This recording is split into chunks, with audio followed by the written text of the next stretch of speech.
வணக்கம். குமுதம் ஆனந்த விகடன்ல எல்லாம் வாரம் தொடர் வரும். அவங்க ஒரு ட்விஸ்ட் வச்சு முடிப்பாங்க. அடுத்த வாரம் நமக்கு என்ன சொல்லப் போறாங்க அப்படிங்கிறது நிறைய அந்த ரசிகர்கள் காத்துக்கிட்டே இருப்பாங்க. தொடர படிக்கிறவங்க. அது மாதிரி தான் என்ன அப்படின்னு நீங்க கேட்கலாம். அது அது மாதிரி பெரிய ட்விஸ்ட் எல்லாம் ஒண்ணும் கிடையாது. நம்ம நடிகர் விஜய் சாரி தாவேகாவினுடைய தலைவர் விஜய் டப்பு டப்புன்னு நடிகர் விஜய்னே வருது. நடிகர் தான் வருது வேற. அ இவரு சனிக்கிழமை ஆனா தல என்ன செய்ய போகுது அப்படின்னு பல பேர் பேச ஆரம்பிச்சிட்டாங்க. அதுவும் இந்த காலகட்டத்தில் யோசிச்சு பாருங்களேன். வரக்கூடிய இன்னும் 1 வருஷம் இருக்கு. தேர்தலுக்கு எல்லாம் முடிச்சுக்கிட்டு ஒரு 8 மாசம் வச்சுக்கோங்களேன். இந்த 8 மாசத்துக்கு சினிமா தியேட்டர் ஓடுமா அப்படிங்கிற சந்தேகம் நமக்கு இருக்கு. ஏன்னா ஏற்கனவே தியேட்டர்ல ஏகப்பட்ட பிரச்சனை இருக்கு படம் ஓடுறதுல. இந்த மாதிரி நீங்க அலப்பறைகள்லாம் பண்ணா மக்கள் எதுக்கு தேவையில்லாம போயிட்டு அங்க போய் ஒரு 200 300 செலவு பண்ணணுமே அப்படின்ட்டு என்ன பண்ணுவாங்க அப்படின்னா, இப்ப செல்ல நோண்டுறோமா, இந்த மாதிரி கூத்துக்கள்லாம் வருதா பார்த்துட்டு போவோம். டிவிய தொட்றோமா, இந்த மாதிரி கூத்துக்கள்லாம் வருதா பார்த்துட்டு போவோம் அப்படிங்கிற வகையில மக்களும் வந்துருவாங்க. ஆனா இழப்பு என்ன அப்படின்னா, சினிமாக்காரங்களுக்கு தான் இழப்பு. அப்ப இந்த மாதிரி 8 மாசம் ஓடுனா படம் எப்படி ஓடும்? அப்படிங்கிற வகையில தான் இப்ப நம்ம யோசிக்க வேண்டியிருக்கு. சனிக்கிழமை ஆனா முன்னாடியே விஜய் என்ன செய்ய போறாரு அப்படின்னு பேச ஆரம்பிச்சிட்டாங்க. இன்னும் சொல்லப் போனா பல பேருக்கு எப்படியாவது விஜயை பத்தி பேசணும் அப்படிங்கிற ஒரு எண்ணம் இருக்குன்னு வச்சுக்கோங்களேன். அதுலயும் குறிப்பா இந்த சனிக்கிழமை விஜய் எங்க போறாரு, நாமக்கல் போறாரு, வேற எங்க போறாரு, வேற என்ன கரூர் போறாரு அப்படிங்கிறது. இது இன்னும் என்ன சொல்றாங்க அப்படின்னா, தொடர்ச்சியா ஒரு சில விஷயங்களை நான் ஒரு யூடியூபர் பேசுறது வேறங்க. ஒரு யூடியூபர்கள் வந்துட்டு கணக்கு வேற. ஆனா ஒரு சேட்டலைட் சேனல்களே என்ன பேசுறாங்க அப்படின்னா, அது அந்த தலைப்பெல்லாம் பார்த்தீங்கன்னா ரொம்ப அதிபயங்கரமா இருக்கு. அதிரும் விஜய், திரும்ப முடியாத இடமெல்லாம் கண்ணை மறைக்கும் கட்டவுட்டுகள், விஜயால் ஸ்தம்பிக்க போகும் இந்த ஊரு, இப்படி எல்லாம் போடுறாங்க. அதாவது ஸ்தம்பிக்கிறதுனா என்ன தெரியுமாங்க உங்களுக்கு? ஒரு மிகப்பெரிய அளவுக்கு ஒரு அதாவது ஒரு மாபெரும் அறிவு சார்ந்த ஒரு தலைவன் மிகப்பெரிய ஒரு கூட்டத்தை கூட்டி அது மக்களுக்கு மக்களுக்கு ஒரு எழுச்சியை ஏற்படுத்துறது. அப்படி ஒரு புரட்சிகரமான ஒரு செயல் செஞ்சா போடலாங்க. ஒரு ஒரு ஒரு ஒரு இவரா இருந்தவர், நடிகரா இருந்தவர், இப்ப அரசியல்வாதியா மாறி இருக்காரு. இன்னமும் ஒரு அரசியல்வாதியா மாறுறதுக்கு மறுக்கிறார். இப்ப அப்படிப்பட்ட ஒருத்தர் வரும்போது நீங்க அதுக்கான விஷயங்களை போடலாம். இந்த யூடியூபர் மாதிரியே இந்த மாதிரியான சேட்டலைட் சேனல் பண்றவங்க பண்றது அப்படிங்கிறது அவங்க மேல ஒரு சலிப்பையும் புளிப்பையும் ஏற்படுத்தும். சரி அது இருக்கட்டும். இப்ப இப்ப வரப்போறாருன்னா இப்ப என்ன நடக்கும்? போனா ஒரு தலைவர், ஒரு கட்சி தலைவர் ஒரு ஊருக்கு வரப்போறாரு அப்படின்னா தொடர்ச்சியா என்ன பண்ணுவாங்க அப்படின்னா, அந்த நெறிமுறைகள் சொல்லுவாங்க. எப்படி வரப்போறாங்க, எங்க சந்திக்க போறாங்க, என்னென்ன பண்ண போறாங்க அப்படின்னு பண்ணுவாங்க.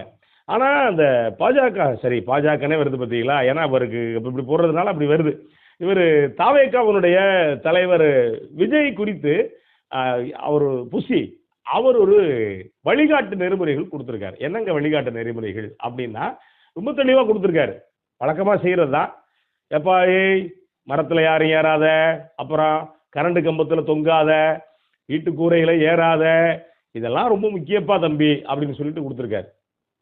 தமிழ்நாட்டுல எங்கேயுமே இதுவரைக்கும் எத்தனையோ கட்சிகள் எம்ஜிஆரும் கட்சி ஆரம்பிச்சார். இன்னும் பல பேர் கட்சி ஆரம்பிச்சாங்க. வைகோக்கு வராத கூட்டமாங்கிறது 90கள்ல இது சம்பந்தமா தெரிஞ்சவங்களுக்கு தெரியும். இன்னைக்கு யாரும் அறவுரையா பேசுறது வேற. வைகோக்கு வராத கூட்டமா அப்படிங்கிற பேச்செல்லாம் ஒரு நேரம் இருந்துச்சு. ஆனா அப்படி உள்ள யாருக்குமே இப்படியெல்லாம் இப்படி ஒரு இன்ஸ்ட்ரக்ஷனே கொடுக்கல. மரத்துல ஏறாத, கரண்ட் கம்பத்துல தொங்காத, அப்புறம் அதுல ஏறி திருன்னு ஓடாத, பஸ்ஸில் ஏறி தொங்காத அப்படின்னா அன்னைக்கு பார்க்க ஒருத்தன் பஸ்ஸில் ஏறி தொங்குறான், இப்படி இப்படி போகிறான், அந்த இதில் ஸ்பைடர்மேன் போகிற மாதிரி போகிறான், விஜயை போய் பிடிச்சிடலாம் அப்படின்ட்டு. இப்படியெல்லாம் ஒரு நெறிமுறைகள் கொடுக்குறாங்க அப்படின்னா இந்த கட்சி முதல்ல பயப்படுறது யாருக்கு அப்படின்னா தன்னுடைய தொண்டர்களுக்கு அல்லது தன்னுடைய ரசிகர்களுக்கு தான் இன்னும் பயப்படுறாங்க. அதில் ஏற்கனவே ஒரு வீடியோ ஓடுனுச்சு, நம்ம நாகப்பட்டினம் விஜய் வந்தப்போ ஓடுனுச்சு. நாங்கள் சொந்தமாக அவங்கவுங்க காசை போட்டுக்கிட்டு வர்றாங்க அப்படின்னு ஒரு பேச்சு ஓடுனுச்சு. இன்னும் சொல்ல போனால் நாகப்பட்டினத்துக்கு போனது ஏறத்தாழ 4-5 மாவட்டத்திலேருந்து நாகப்பட்டினத்துக்கு போயிருக்காங்க. அந்த கூட்டம் தான் அது. அதுலேயும் ஒரு வீடியோவில் என்ன சொல்லியிருந்தாங்க அப்படின்னா, பெண்கள் காசு கொடுக்கல அப்படின்னு இந்த கூட்டு வந்த பசங்களை எல்லாம் திட்டிட்டு போகிறாங்க. அது ஒரு ஒன்று இருக்குது. அப்புறம் வழக்கம் போல் இதுக்குள்ள அண்ணன் செந்தமிழன் அண்ணன் சீமான் அவர் என்ன பண்ணியிருக்காரு அப்படின்னா, அது ஒரு உப்மா கட்சி அப்படிங்கிறாரு. உப்மா கம்பெனின்னு ஒன்று கேள்விப்பட்டிருப்போம். அது என்னங்க உப்மா கம்பெனி அப்படின்னா, சினிமா கம்பெனியில் உப்மா கம்பெனி அப்படிம்பாங்க. என்ன அப்படின்னா படமே எடுக்க மாட்டாங்க. ஆனால் படம் எடுக்கிறேன் அப்படின்னு பீலா விடுவாங்க, விளம்பரம் விடுவாங்க, நடிகர்கள் தேர்வு அப்படின்னு போடுவாங்க, இசையமைப்பாளர் தேர்வு இதெல்லாம் போடுவாங்க. ஆபீஸ் போட்டிருப்பாங்க, ஆனா படம் எடுக்க மாட்டாங்க. அவங்களுக்கு பேர் தான் உப்மா கம்பெனி அப்படின்னு பேரு. இப்ப விஜய பத்தி அண்ணன் சீமான் என்ன சொல்லியிருக்காரு அப்படின்னா, உப்மா கம்பெனி. எப்படிங்க உப்மா கம்பெனி? அப்படின்னா, திமுகவுல 2 இட்லி, அதிமுகவுல 2 தோசை.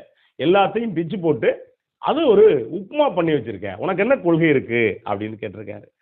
இவர் சொன்னதுல ஒரு பக்கம் சாத்தியம் தான். உண்மைதான். அத நம்ம ஒத்துக்கிட்டு தான் வேணும். ஏன்னா, கொள்கை அப்படின்னா, அது நீங்க அத மட்டும் சொல்லல அவரு. முத்துராமலிங்க தேவர் படத்தையும் வச்சிருந்தாரு. அப்புறம் காமராஜர் படத்தையும் வச்சிருந்தாரு.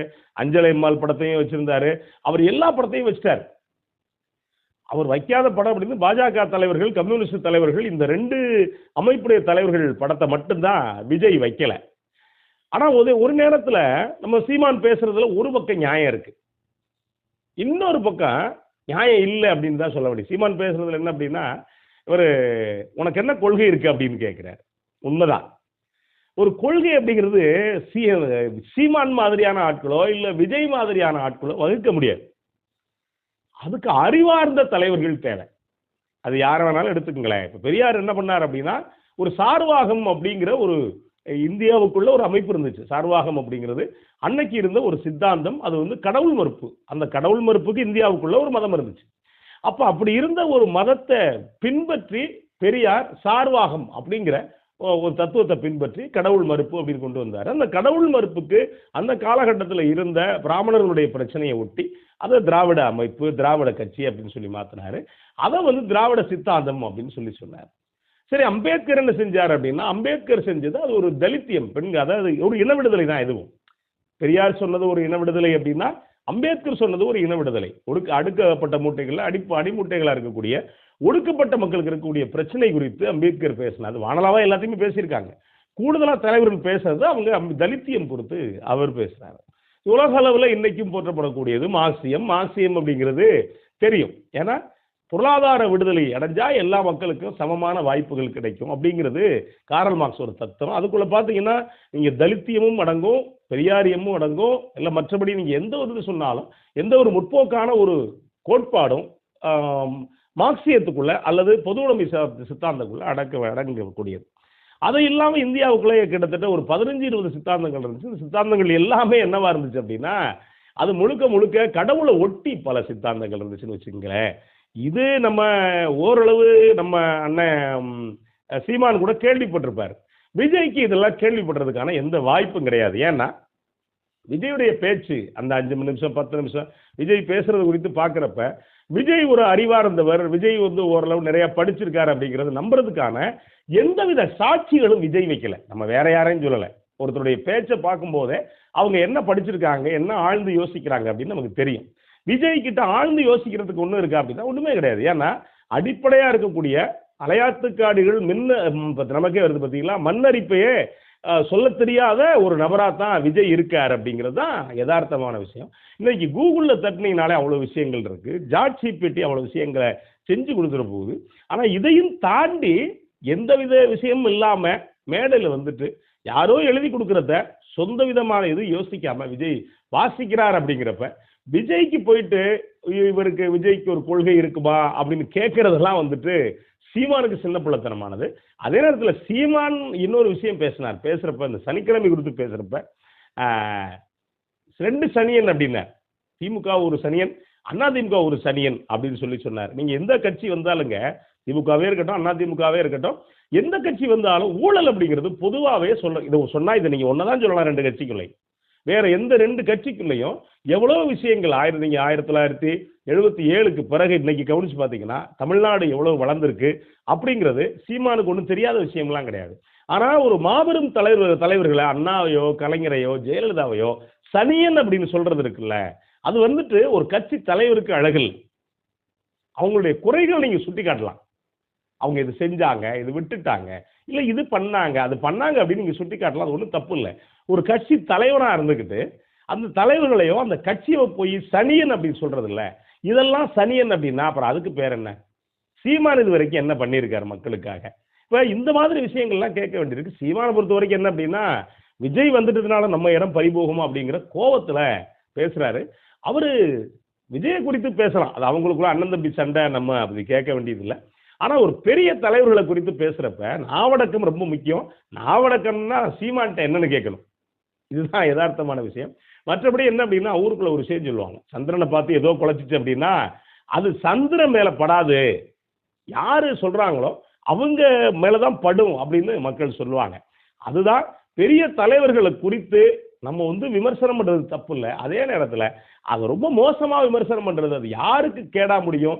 அல்லது யார் மேல அது அசிங்கப்படமா முடியும்? அப்படின்னா யார் பேசுறோமோ அவங்கள குறித்து தான் அது அசிங்கமா இருக்கும். அப்படிங்கிறது எதார்த்தம். பார்ப்போம். வர்றது இந்த நாளைக்கு பரப்புரை ஆரம்பிக்க போறாரு நம்ம விஜய். அவர் என்ன செய்ய போறாரு அப்படின்னு பார்ப்போம். நன்றி. வணக்கம்.